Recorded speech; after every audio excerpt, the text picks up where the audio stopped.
Ito na mga kasaka, ang ating ipinireperan na dalawang lechon, ano? Dalawang lilichonin natin, ano? Then bukas ng umaga natin isasalang to, no? At saka natin lalagyan ng palaman ang ulitin natin.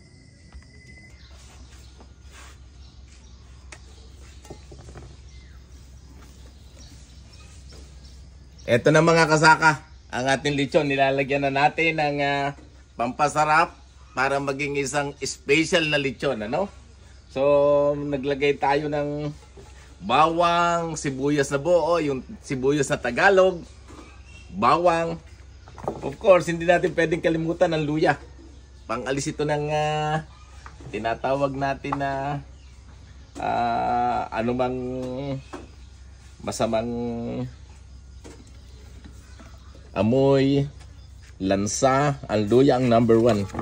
And of course, meron tayong tinatawag na kaffir lime. Ito yung pinakasekreto ng masarap na lechon, ano? Dapat meron kayong nilalagay na kaffir lime. Napakabango ng lechon na may kaffir lime.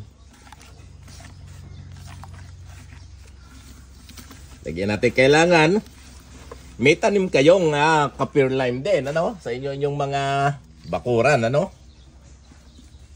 Para masigurado natin na magiging napakasarap ng ating malulutong lechon. Ito nga pala mga kasaka, ay magdamag natin na siya ay pinatulo ang kanyang pinakasabaw-sabaw, ano? Para masigurado natin na magiging maganda yung kanyang balat, ano? At magiging malutong. Itong paraan ko ng paglilechon, kahit na maluto ko siya ng umaga, hanggang hapon ay malutong din, mga kasaka. Kaya nga tayo naging champion eh. Champion tayo sa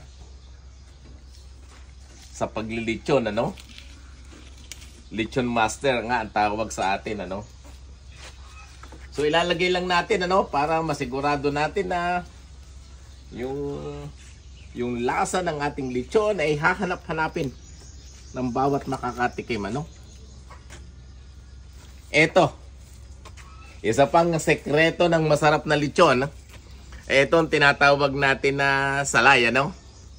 Ito yung magbibigay ng special na bango, aroma sa ating nilulutong lechon, ano.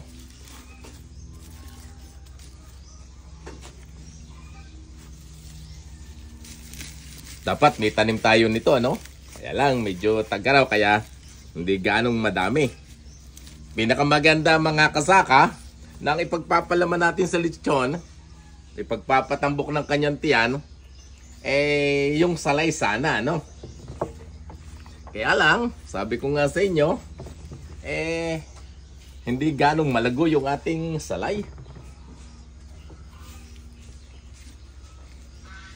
Ito mga kasaka, pagkaluto ng lechon, ito yung ating kukunin, ano, at ating kakainin. At ito naman mga kasaka, yung ipampapalaman natin, ano, para tumambok yung ating tiyan ng ating lechon. Sisiksikan lang natin. Ito, dahon ng saging, ano.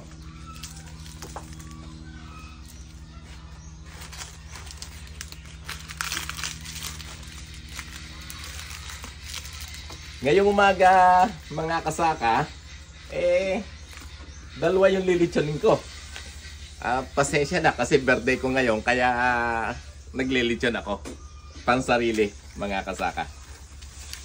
Kung kayo'y makakahabol, pumunta kayo rito sa amin at matikman ninyo ang masarap na lechon, ano.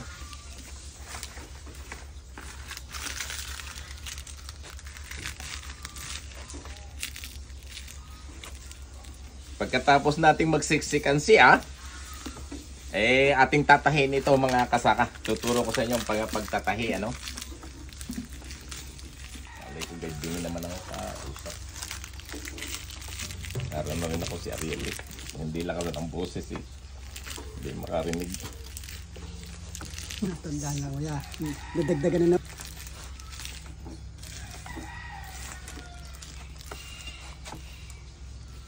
Okay na ba ang tambok?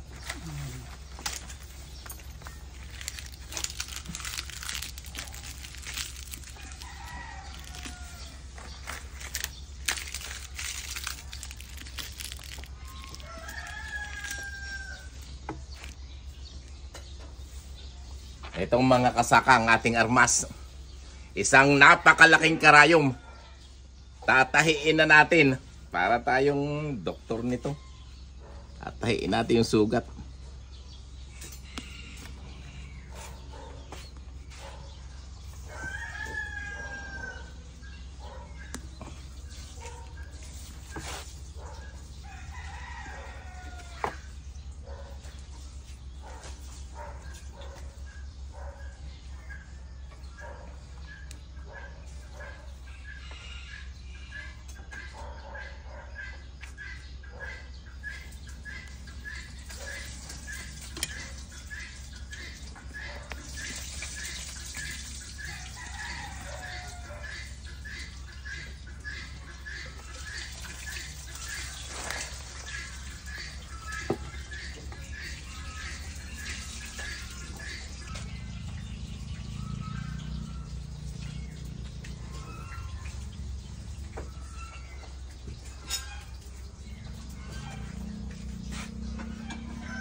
Ito mga pala mga kasaka, ito ang sekreto, no? Para masigurado natin na kapag malapit ng maluto ay hindi iikot ang ating lechon, ano? Ito kailangan may tali ng sa gitna, no? Kung gusto naman ninyo, hindi ko palang nabubutasan itong ating tubo, ano? So, nilalagyan natin siya ng pinaka pang-lock dito, no?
So mga kasaka, hindi pa natin sasalang, ha?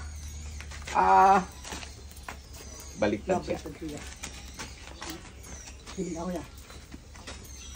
Hindi pa natin sasalang, ilalagay lang natin dito. Hindi pa nakaikot, hindi pa ikot. Dito lang. Hindi, itabi mo dito. Itabi mo. Yan, yan. Ano mo, pagkarang mo muna dyan. Yan. Yan. Hindi, yaya mo lang. Ibitiwan mo na.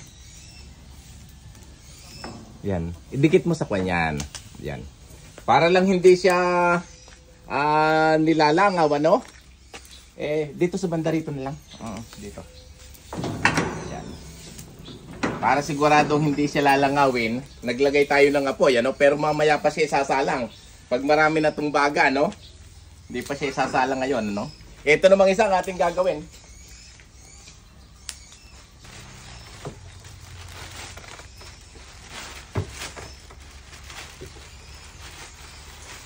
nilalagyan natin siya ng plastic para masigurado natin na hindi pupuntahan siya ng mga insekto, no? Ng mga langaw. Para masisigurado natin na malinis ang ating ginagawang lechon, ano? So, eto na ulit tayo. Lalagyan na naman natin ng palaman, ano?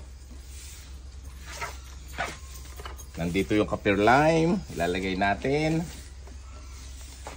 para mabangong ating lechon. Ang ating laurel.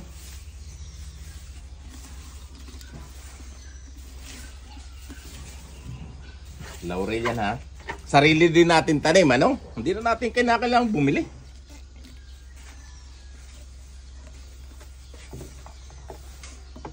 Ito, ilalagay na natin itong mga sibuyas, no? Paborito natin to.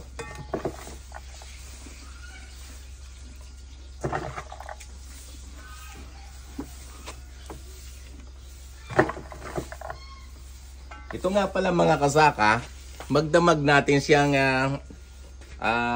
hinilamusan ng asin, ano? Para masigurado na magiging malasa yung ating nilulutong lechon, ano?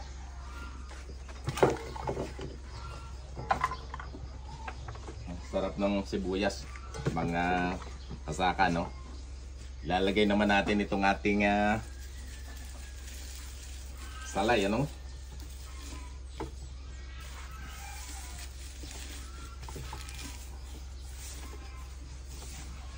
Tapos lalagyan natin siya ng palaman para siya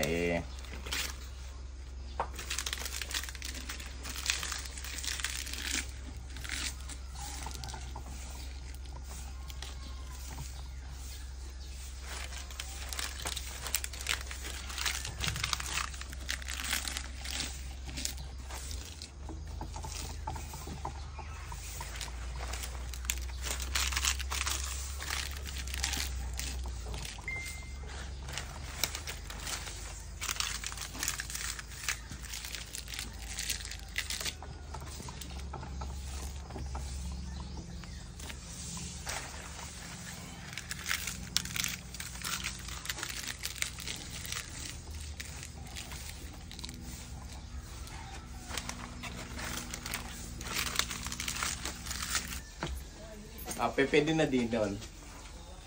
Dito na lang. Pabigit na.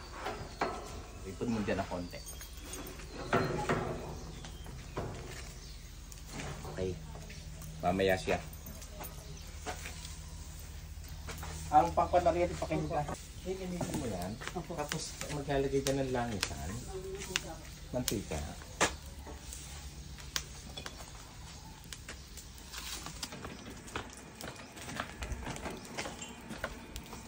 Mga kalechonero, eto, nakasalang na ang ating lechon, ha? Uurasan na natin siya. At kailangan natin yung unang silakbo ng apoy, ay totodohan natin ang apoy, ha? Parang pag tayo ay nagsisitsaron sa kawali, kinakailangan natin ng mantika ay halos nausok. Nausok sa init, ano? Ganon din ang paglilechon, ano? Kung gusto nating magkaroon ng isang napakasarap at napakalutong na aabutin hanggang hapon, hanggang gabi na marutong pa rin, ito yung ating sistema ng paglilechon, ano? Gumagamit nga pala tayo ng automatic na lechonan, ha?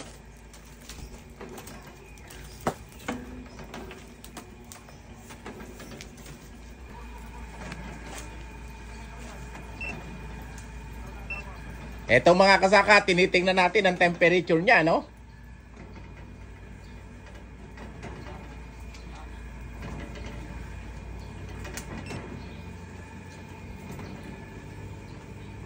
So, importante na meron tayong instrumentong ganito, no? Para masigurado natin yung tamang temperature simula sa simula hanggang sa pagtatapos ng ating paglilechon, ano? Makakasigurado tayo na magkakaroon tayo ng isang napakasarap at napakalutong na magtatagal na ating lechon, ano? Okay. Ito na mga kasaka, 30 minutes after na isalang natin, ano?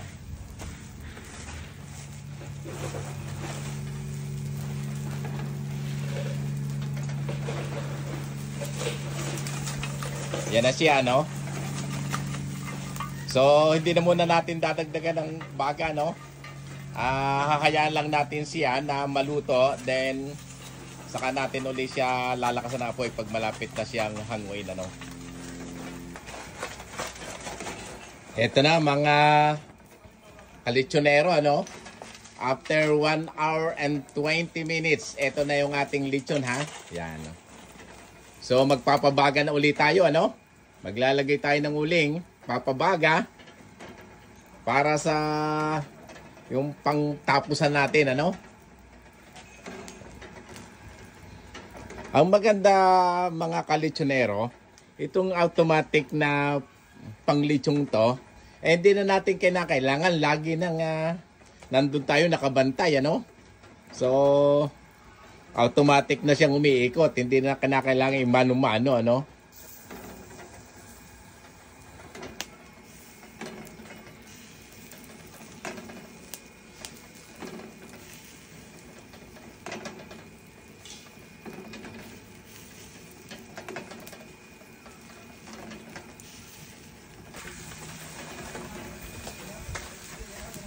Ito na mga kasaka, no? Nasa huling bahagi na tayo ng ating paglilitsyon, ano? Malakas uling apoy ang ating ibibigay, ano? Para mapanatili yung lutong ng balat. Yan mga kasaka, no? Sinalang natin sa mainit na baga na uli, ano? So, yan mga kasaka, ang ating pamamaraan para magkaroon tayo ng isang napakasarap na lechon. Mamaya pakikita ko sa inyo pag inilalagay na natin sa ating lalagyan, ano, kung gaano siya kasarap, ano. Ito na mga kalitsonero, ano, tapos na ang ating paglilitsyon. Pinatutulo lang natin ang liquid, ang mantika sa loob, ano. Mga pansariling para sa pansarili, pampamilya, ito yung lechon na sinisigurado natin na napakasarap, ano? At hanggang gabi yan, sigurado ko malutong ang balat. Ito na mga kalechonero, ang ating finish lechon, ha? Ito, dadalhin na natin sa venue ng aking birthday celebration.